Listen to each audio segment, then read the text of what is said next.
તો મોં વડે નખ કાપવાથી કયા કયા હેલ્થના પ્રોબ્લેમ થઈ શકે? હવે એની અંદર બંને રીતના રોગ થાય. મોઢાના જંતુઓ નખમાં જવાથી નખના પ્રોબ્લેમ થાય, નખની નીચે રહેલા જંતુ મોઢામાં જવાથી મોઢામાં ઇન્ફેક્શન પણ થઈ શકે. જે લોકો વારંવાર મોઢાથી નખ કાપતા હોય છે, એ લોકોને નખની આસપાસની જે સ્કિન હોય એની અંદર પણ એબ્રેઝન એટલે કે નાના ઇન્જરી થતી હોય અને એમાં ઇન્ફેક્શન થઈ શકે, જેને પાયરોનેકિયા કહેતા હોઈએ છીએ. એટલે નયું પાકી ગયું એવું સાદી ભાષામાં આપણે કહેતા હોઈએ છીએ. નખને મોઢાથી કાપવાથી નખની આસપાસમાં ઇન્ફેક્શન બહુ કોમન છે.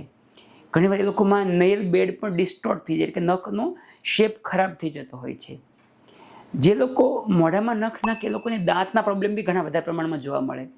એક રિસર્ચ પ્રમાણે જે લોકો નખ મોઢામાં નાખે છે એ લોકોની અંદર દાંતની અંદર અને પેઢામાં સામાન્ય વ્યક્તિ કરતાં 3 ગણું ઇન્ફેક્શનનું જોખમ હોય છે અને એના મોઢાની અંદર જંતુનું પ્રમાણ બી ખૂબ વધારે હોય છે.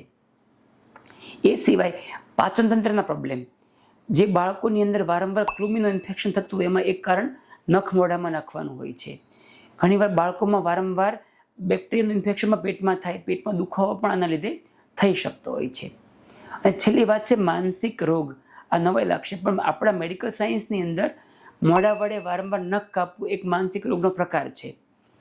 ઓબ્સેસિવ કમ્પલ્સિવ ડિસઓર્ડર કરીને એક મોટી બ્રોડ કેટેગરી છે. એની અંદર બોડી ફોકસ રિપીટેટિવ ડિસઓર્ડર આવા નામની કેટેગરી છે, જેને આપણે નેઇલ બાઇટિંગના એક પ્રકાર તરીકે ગણતા હોઈએ છીએ.